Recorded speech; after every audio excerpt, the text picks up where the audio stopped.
भारत माता की। भारत माता की। साथियों, आज देश के विभिन्न हिस्सों में नववर्ष मनाया जा रहा है। आज विक्रम संवत 2081 का पहला दिन है। मैं समस्त देशवासियों को गुड़ी पड़वा, उगाड़ी, चेटीचंड, नवरे के साथ साथ साजिबू चेरोबा नववर्ष की बहुत बहुत शुभकामनाएं देता हूं। आज से चैत्र नवरात्रि भी शुरू हो गई है। देश भर में शक्ति की उपासना, उसकी धूम मची हुई है। नवरात्रि का पर्व हो, हर कोई भक्ति में डूबा हुआ हो, शक्ति उपासना में जुड़ा हुआ हो, ऐसे समय इतनी बड़ी रैली, ये अपने आप में अजूबा है।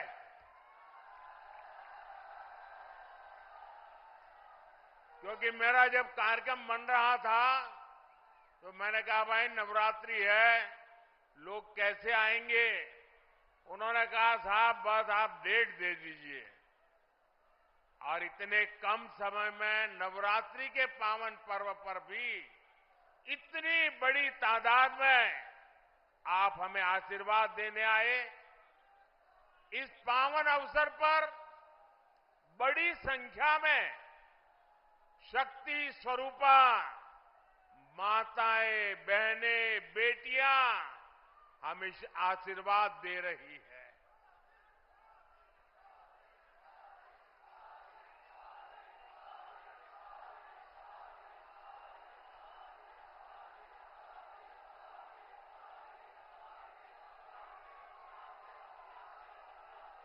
मैं सभी सिख गुरुओं को भी नमन करता हूं। कुछ ही दिन में बैसाखी भी आने वाली है। मैं आपको बैसाखी की भी शुभकामनाएं देता हूं। मुझे यहां पीलीभीत के साथ ही बरेली की जनता जनार्दन के दर्शन का भी सौभाग्य मिला है। और सब दूर एक ही संदेश है, बहुत ही स्पष्ट संदेश है। एक ही गुंज सुनाई दे रही है, फिर एक बार, फिर एक बार, फिर एक बार। साथियों, हम बचपन से सुनते आए हैं, 1.25 से एक लड़ाऊं,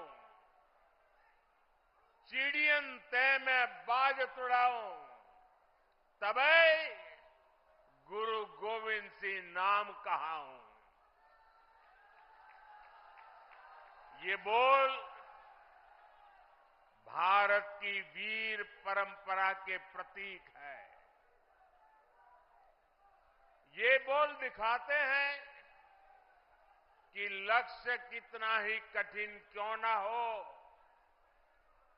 भारत अगर ठान लेता है तो सफलता हासिल करके रहता है।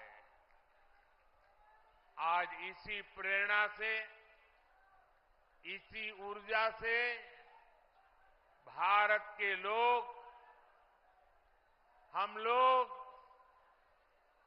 विकसित भारत के संकल्प पर काम कर रहे हैं।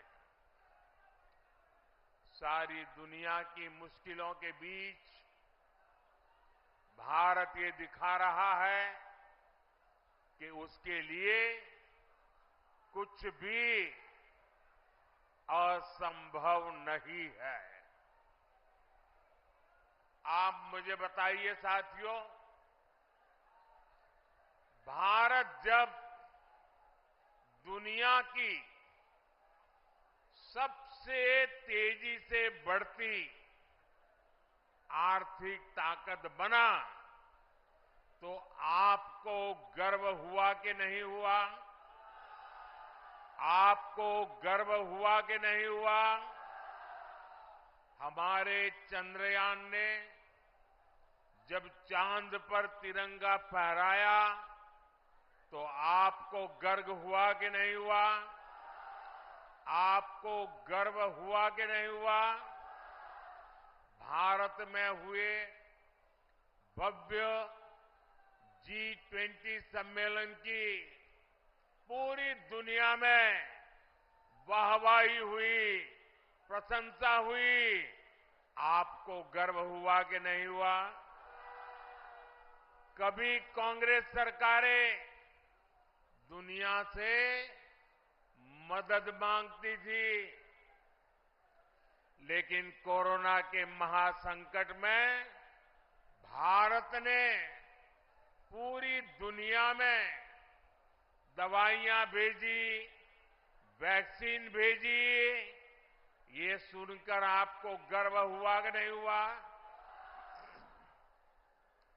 दुनिया में कहीं भी युद्ध का संकट आया, हम एक एक भारतीय को सुरक्षित वापस लाए।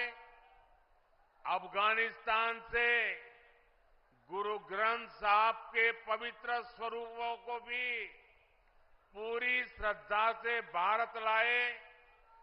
आपको गर्व हुआ कि नहीं हुआ? साथियों, जब देश मजबूत होता है तो दुनिया उसकी सुनती है। आप मुझे बताइए, दुनिया में भारत का डंका बज रहा है कि नहीं बज रहा है? चारों तरफ डंका बज रहा है कि नहीं बज रहा है? दुनिया के हर कोने में डंका बज रहा है कि नहीं बज रहा है? ये कैसे हुआ? ये कैसे हुआ? ये किसने किया? ये कैसे हुआ? किसने किया? किसने किया? किसने किया? आपका जवाब गलत है। ये मोदी ने नहीं किया, ये आपके एक वोट ने किया है। ये आपके वोट की ताकत है। आपके एक वोट से मजबूत सरकार बनी, निर्णायक सरकार बनी, सशक्त सरकार बनी, काम करने वाली सरकार बनी। और बीजेपी सरकार ने दुनिया को दिखा दिया कि भारत किसी से भी कम नहीं है। साथियों, जब नीयत सही होती है, हौसले बुलंद होते हैं, तो नतीजे भी सही मिलते हैं। आज हम चारों तरफ विकसित भारत का निर्माण होते हुए देख रहे हैं। कहीं 4 लेन, 6 लेन, 8 लेन के हाईवे बन रहे हैं। कहीं भव्य रेलवे स्टेशन बन रहे हैं, कहीं वंदे भारत और अमृत भारत जैसी आधुनिक ट्रेनें चल रही हैं। पीलीभीत, भोजीपुरा और पीलीभीत से टनकपुर तक रेलवे के ब्रॉडगेज होने से एक्सप्रेस ट्रेन भी चलने लगी है। धनारा घाट पर 250 करोड़ की लागत से पुल बनाने का काम भी शुरू होने वाला है। इससे शारदा नदी के किनारे रह रहे हजारों लोगों को आसानी होगी। ये जो सुविधाएं बन रही है, ये किसानों और नौजवानों दोनों के लिए नए अवसर लेकर के आती है। पुरानी सरकारों के दौरान जो उद्योग यहां बंद पड़ गए थे, जो फैक्ट्रियां यहां बंद हो गई थी, उनको भी इससे नई ऊर्जा मिलेगी। पीलीभीत में एक तरफ बांसुरी की सुरीली आवाज है, तो दूसरी तरफ टाइगर की दहाड़ भी है। हमारी सरकार पीलीभीत टाइगर रिजर्व की ख्याति को भी देश और दुनिया के कोने कोने में ले जाने का काम कर रही है।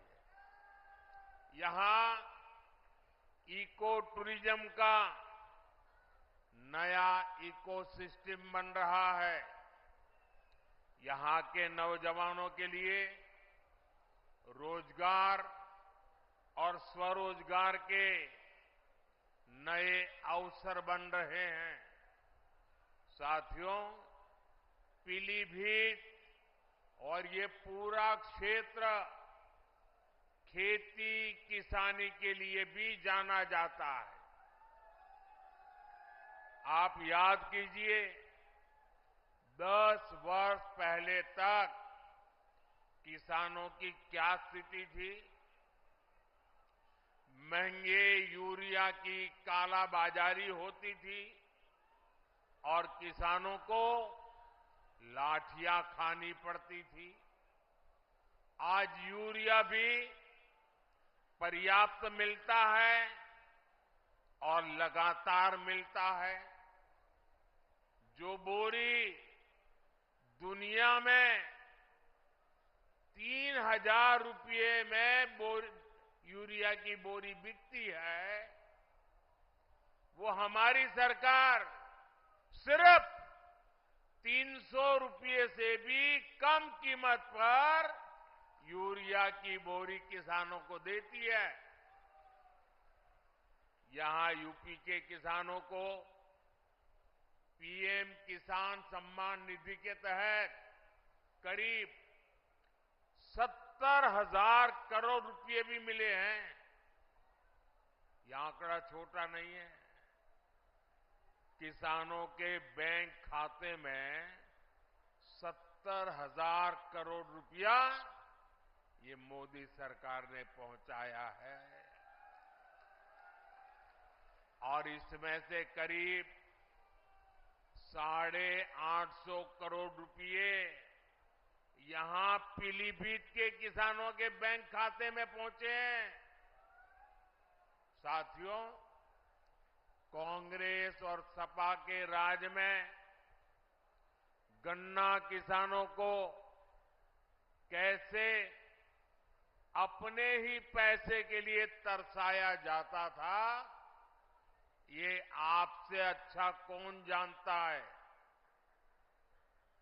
भाजपा सरकार ने गन्ना किसानों की परेशानी कम करने के लिए पूरी ताकत से काम किया और योगी जी ने तो पहले दिन से ही गन्ना किसानों की मुसीबतें दूर करने के लिए अनेक कदम उठाए। कई चीनी मिलें खुली हैं, कई का विस्तार हुआ है और ये काम लगातार किया जा रहा है। सपा, बसपा, कांग्रेस के 14 साल में जितने रुपए गन्ना किसानों को मिले थे, उससे ज्यादा पैसे बीजेपी ने यहां योगी जी की सरकार ने 7 साल में गन्ना किसानों को दे दिए हैं। देश में इथेनॉल ब्लेंडिंग को लेकर जो बड़ा अभियान चल रहा है, उससे भी पीलीभीत के किसानों को बहुत फायदा होने वाला है।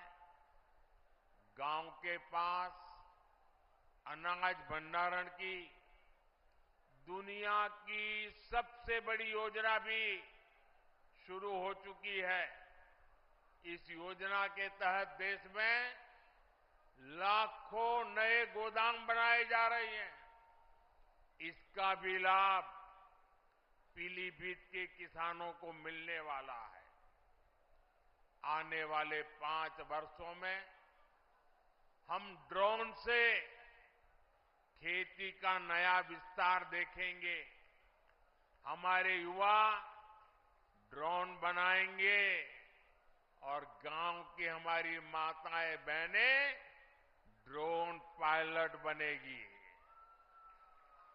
गांव-गांव में 3 करोड़ महिलाएं ये हमारी लखपति दीदी बनेगी और ये मोदी की गारंटी है।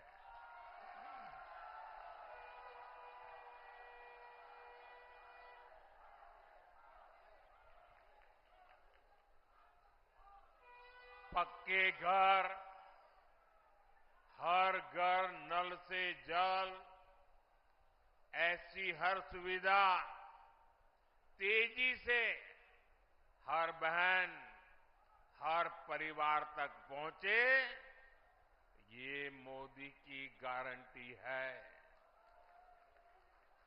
और आप जानते हैं, मोदी की गारंटी यानी गारंटी पूरा होने की गारंटी। साथियों, पीलीभीत की धरती पर माता यशवंती देवी का आशीर्वाद है। पीलीभीत में आदि गंगा मां गोमती का पवित्र उद्गम स्थल है। आज नवरात्रि के पहले दिन, शक्ति की पूजा के पहले दिन, मैं देश को ये भी याद दिला रहा हूं कि कैसे इंडी गठबंधन ने शक्ति को खत्म करने की सौगंध खाई है। आज देश भर में जिस शक्ति की पूजा हो रही है, उस शक्ति का कांग्रेस ने घोर अपमान किया है। जिस शक्ति के आगे हम शीश झुकाते हैं, उस शक्ति को उखाड़ फेंकने की बात ये कांग्रेस के नेता कर रहे हैं। शक्ति का कोई भी उपासक इंडी गठबंधन को इस अपमान के लिए माफ नहीं करेगा। माफ करेगा क्या? माफ करेगा क्या? साथियों, सपा कांग्रेस के इंडी गठबंधन को भारत की विरासत की परवाह भी नहीं है।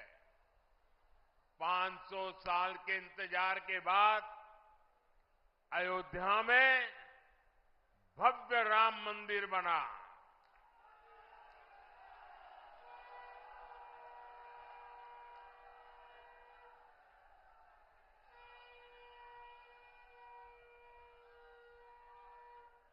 हमारे कल्याण सिंह जी ने राम मंदिर के लिए अपना जीवन समर्पित कर दिया, अपनी सरकार समर्पित कर दी। देश के हर परिवार ने अपनी अपनी श्रद्धा के हिसाब से योगदान दिया। पीलीभीत वालों ने भी एक विशाल बांसुरी अयोध्या को भेंट की। लेकिन साथियों, इन इंडी गठबंधन वालों को राम मंदिर के निर्माण से पहले भी नफरत थी और आज भी नफरत है। चलो भाई, आपने मंदिर बनने से रोकने के लिए अदालत में जो करना था कर लिया। आपने मंदिर न बने इसके लिए लाख कोशिश कर ली। लेकिन जब देश की जनता ने पाई पाई देकर के इतना भव्य मंदिर बना दिया, जब मंदिर वालों ने आपके सारे गुनाह माफ करके आपको प्राण प्रतिष्ठा के कार्यक्रम में सम्मानपूर्वक निमंत्रित किया, लेकिन आपने प्राण प्रतिष्ठा के निमंत्रण को ठुकरा दिया। आपने प्रभु राम का अपमान कर दिया।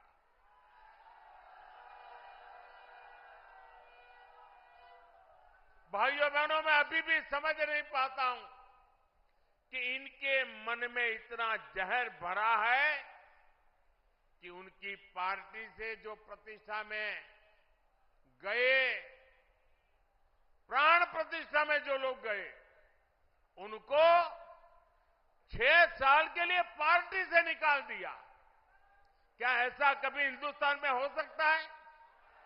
कोई राम की पूजा करे इसलिए पार्टी से निकाल दो? एक ऐसी पार्टी है भाई? ये पाप करने वालों को कभी भूलिएगा नहीं भाई बहनों। याद रखेंगे ना? याद रखेंगे? याद रखेंगे? साथियों, तुष्टीकरण के दलदल में कांग्रेस इतना डूब गई है कि उससे कभी बाहर नहीं निकल सकती। कांग्रेस ने जो घोषणा पत्र बनाया है वो कांग्रेस का नहीं, ऐसा लगता है मुस्लिम लीग का घोषणा पत्र दिखता है।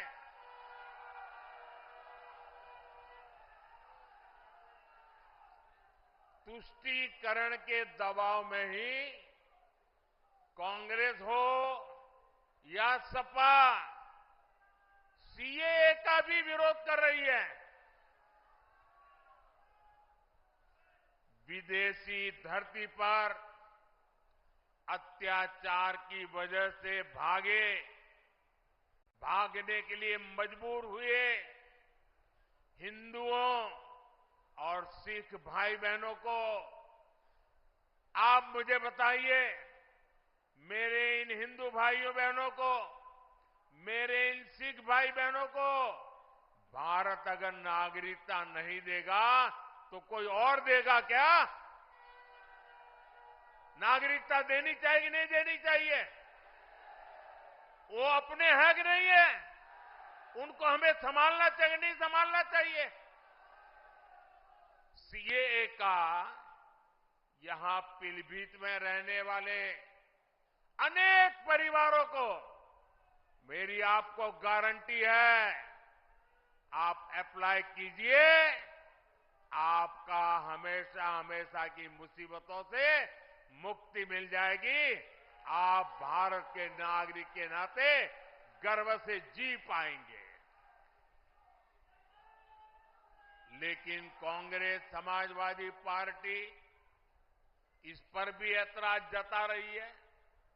साथियों, यहां इस सभा में बड़ी संख्या में हमारे ये शरणार्थी भाई बहन भी हैं, हमारे सिख भाई बहन भी हैं। समाजवादी पार्टी आज जिस कांग्रेस के साथ खड़ी है, उस कांग्रेस ने 84 में हमारे सिख भाई बहनों के साथ क्या किया था, वो कोई भूल नहीं सकता। ये भाजपा है जो सिखों के साथ पूरी शक्ति से खड़ी है, उनकी भावनाओं को समझते हुए काम करती है। हमें गर्व होता है जब करतारपुर साहिब कॉरिडोर के द्वारा लाखों श्रद्धालु दशकों से जो उनके मन में दर्द था, पीड़ा थी, उससे मुक्त होकर के आज करतारपुर साहिब जाकर के मत्था टेक करके हमें आशीर्वाद लेके आते हैं। ये भाजपा सरकार है जिसने लंगर की वस्तुओं पर से जीएसटी हटाया। हमने श्री हरिमंदिर साहिब के लिए एफसीआरए रजिस्ट्रेशन सुनिश्चित किया, जिससे विदेश के लोगों को भी सेवा करने का अवसर मिले। हमने वीर बाल दिवस मनाकर साहिबजादों के शौर्य को सम्मान दिया। गुरु नानक देव जी का 550वां प्रकाश पर्व हो, गुरु तेग बहादुर जी का 400वां प्रकाश पर्व हो, गुरु गोविंद सिंह जी का 350वां प्रकाश पर्व हो, भाजपा सरकार ने देश विदेश में सभी पर्व धूमधाम से मनाए। साथियों, कांग्रेस और उसके इंडी गठबंधन को देश की महान विभूतियों का अपमान करने में भी संकोच नहीं होता। कांग्रेस के या समाजवादी पार्टी के बड़े नेता कभी भी सरदार वल्लभ भाई पटेल, इस देश के महापुरुष जिसने देश की एकता के लिए अपनी जिंदगी खपा दी, उनके सम्मान में स्टैच्यू ऑफ यूनिटी बना हुआ है, दुनिया का सबसे ऊंचा स्टैच्यू। लेकिन कांग्रेस सपा वालों को वहां जाकर के सरदार साहब को सम्मान करने का उनको मन नहीं करता है। ये लोग विदेशों में तो जाकर के घूम करके आते हैं, लेकिन अपने ही देश के सरदार पटेल की प्रतिमा का दर्शन नहीं करते, जिन सरदार पटेल ने पूरे देश को एक किया, उनका भी ये लोग बहिष्कार करते हैं। साथियों, भारत को बांटने की साजिश में जुटे इंडी गठबंधन से और कोई उम्मीद नहीं की जा सकती। इसलिए देश की एकता अखंडता के लिए भारतीय जनता पार्टी आपके आशीर्वाद के लिए हम आपके पास आए हैं। आपके आशीर्वाद भारतीय जनता पार्टी को विजयी बनाएंगे। 19 अप्रैल को पीलीभीत से जितिन प्रसाद जी और 7 मई को बरेली से छत्रपाल सिंह गंगवार जी को भारी मतों से जिताने के लिए मैं आप सबको प्रार्थना करने के लिए आया हूं। आप मेरी बात घर घर पहुंचाएंगे, हर पोलिंग बूथ में जाएंगे, पोलिंग बूथ जीतने के लिए योजना बनाएंगे। अच्छा, ये मेरा एक काम करोगे, एक मेरा काम करोगे, मेरा पर्सनल काम है, करोगे? घर घर जाना, और जाकर के बताना कि मोदी जी आए थे और मोदी जी ने आपको प्रणाम भेजा है। मेरे प्रणाम पहुंचा दोगे? मेरे साथ बोलिए भारत माता की, भारत माता की, भारत माता की। बहुत बहुत धन्यवाद।